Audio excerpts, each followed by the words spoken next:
दोस्तों, आज हम बात करेंगे एक ऐसे टॉपिक पर जो कि ना सिर्फ इंडिया बल्कि पूरी दुनिया के लिए एक सबसे बड़ा खतरा बन चुका है, ग्लोबल वार्मिंग। क्या आपने नोटिस किया है कि मौसम कुछ अजीब सा हो गया है? कभी तेज बारिश, कभी भीषण गर्मी, कभी अचानक बाढ़ और बादल फटना। ये सब सामान्य नहीं है। इसके पीछे एक गहरी सच्चाई छुपी है, जो कि है क्लाइमेट चेंज। दोस्तों, ग्लोबल वार्मिंग का मतलब है धरती का औसत तापमान लगातार बढ़ना। इसकी सबसे बड़ी वजह है ग्रीन हाउसेज गैसेस जैसे carbon dioxide, methane, nitrous oxide और इंडस्ट्रियल पॉल्यूशन। ये गैसें वातावरण में जमा होकर धरती की गर्मी को बाहर जाने नहीं देती और नतीजन धरती का तापमान बढ़ता जाता है। भारत जैसे देश पर इसका असर और भी खतरनाक है। बारिश का पैटर्न बदल रहा है, कहीं लंबे समय तक सूखा तो कहीं अचानक बादल का फटना। हिमालयी इलाकों में भूस्खलन और ग्लेशियर टूटने की घटनाएं बढ़ गई हैं। समुद्री स्तर बढ़ने से तटीय इलाकों में खतरा मंडरा रहा है। दिल्ली, उत्तर प्रदेश, बिहार, उत्तराखंड और हिमाचल में हाल में ही भारी बारिश और बाढ़ ने हालत बहुत ज़्यादा बिगाड़ दी है। मुंबई और बेंगलोर जैसे शहरों में कुछ ही घंटों की बारिश ने सड़कें झील बना दी। ये सब क्लाइमेट चेंज और अर्बन प्लानिंग की कमजोरियों का सीधा नतीजा है। दोस्तों, कभी आपने सोचा है कि ग्लोबल वार्मिंग आखिर बढ़ क्यों रहा है? इसके बहुत से कारण हैं। आइए जानते हैं। पहला कारण कोयले और पेट्रोल डीजल का ज़्यादा इस्तेमाल। पावर प्लांट्स और गाड़ियों से कार्बन डाइऑक्साइड निकलती है।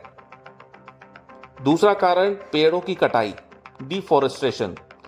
जंगल कम हो रहे हैं जिससे कार्बन डाइऑक्साइड सोखने की क्षमता घट रही है। तीसरा इंडस्ट्रियल वेस्ट और पॉल्यूशन। फैक्ट्रियों से निकलने वाला धुआं और केमिकल्स हवा को जहरीला बना रहा है। चौथा रैपिड अर्बनाइजेशन। नदियों और नालों पर कब्जा, पहाड़ों में भारी कंस्ट्रक्शन जिससे लैंडस्लाइड्स और फ्लड बढ़ रहे हैं। पांचवा ओवर पॉपुलेशन और कंज्यूमर लाइफस्टाइल। जरूरत से ज़्यादा खपत भी धरती पर बोझ डाल रही है। दोस्तों, भारत सरकार ने ग्लोबल वार्मिंग और बदलते मौसम से निपटने के लिए कई कदम उठाए हैं, जिसमें पहला है national action plan on climate change. ये 2008 से चल रहा है, जिसमें सोलर एनर्जी, एनर्जी एफिशिएंसी और वाटर कंजर्वेशन पर काम हो रहा है। दूसरा है इंटरनेशनल सोलर अलायंस। इंडिया ने दुनिया को सोलर एनर्जी अपनाने के लिए लीड किया है। तीसरा है ग्रीन इंडिया मिशन, पेड़ लगाने और जंगल बढ़ाने की योजना। चौथा है नेशनल डिजास्टर रेस्पॉन्स फोर्स, जिसे कहा जाता है शॉर्ट में NDRF। क्लाउड बर्स्ट, फ्लड और लैंडस्लाइड में तुरंत राहत पहुंचाने के लिए। दोस्तों, भारत सरकार ने ग्लोबल वार्मिंग और बदलते मौसम से निपटने के लिए कई कदम तो उठाए हैं, लेकिन कुछ गलतियां भी हैं, जैसे कि रैपिड अर्बनाइजेशन, बिना सोचे समझे शहरों का फैलाव, नालों और नदियों पर कब्जा जिससे बारिश का पानी निकल नहीं पाता। दूसरा कंस्ट्रक्शन इन हिमालयाज, पहाड़ों पर ज़्यादा सड़कें, होटल और बिल्डिंग जिससे लैंडस्लाइड्स और क्लाउड बर्स्ट यानी कि बादल फटने का खतरा बढ़ रहा है। तीसरा कोल और थर्मल पावर पर निर्भरता। इंडिया अब भी बिजली बनाने के लिए बड़ी मात्रा में कोयले पर निर्भर है। और चौथा इम्प्लीमेंटेशन गैप।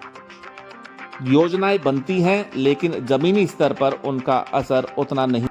दोस्तों, आइए जानते हैं कि हम और सरकार मिलकर इस बदलते मौसम के प्रभाव को कम करने के लिए क्या कर सकते हैं। सरकार को सस्टेनेबल प्लानिंग करनी होगी। शहरों में ड्रेनेज सिस्टम और रेन वाटर हार्वेस्टिंग जरूरी है। पहाड़ी इलाकों में इको फ्रेंडली टूरिज्म और इको फ्रेंडली कंस्ट्रक्शन होना चाहिए।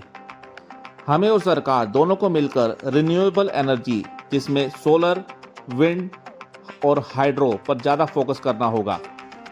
इलेक्ट्रिक व्हीकल्स पर ज़्यादा फोकस करना होगा। हर नागरिक को कम से कम प्लास्टिक का यूज़ करना, ज़्यादा से ज़्यादा पेड़ लगाना और पब्लिक ट्रांसपोर्ट को अपनाना चाहिए।